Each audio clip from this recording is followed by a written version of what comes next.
কোরবানির ঈদের সময় গরুর মাংস খাওয়ার জন্য বাড়িতে যখন হাবাইতে মেহমান আসে,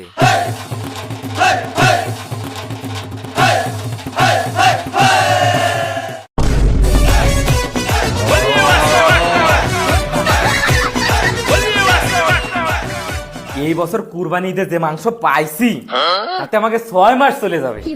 হয় তুমি ঠিকই কইছো, কিন্তু এখন কি খাবার সেটা বলো। গরুর কালাভুনা, উটের রেজালা নাকি খাসি ভুনা? তুমি সবকিছুই নিয়ে আসো, যেটা ভালো লাগবে না সেটাই খাবানি। ঠিক আছে তুমি বসো, আমি নিয়ে আসতেছি। ওকে। আব্বা আব্বা, কি হয়েছে, তুই এরকম হাঁপাচ্ছিস কেন? আরে আমি কেবল রাস্তায় দিয়ে আসলাম, তোমার শালা আর শালা বউ আসতেছে।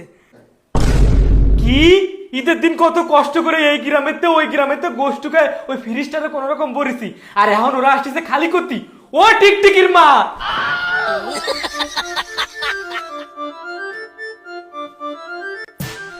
ওরে দাঁড়াও দাঁড়াও, তালা নিয়ে আসো, তালা নিয়ে আসো।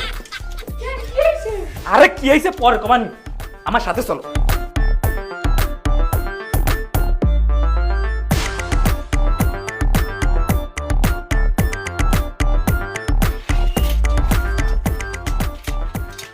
আরে কি ব্যাপার দুলা ভাই, আপনারা ব্যাগটা গুছায় গতলা মেরে কোন দিক বেরোচ্ছেন?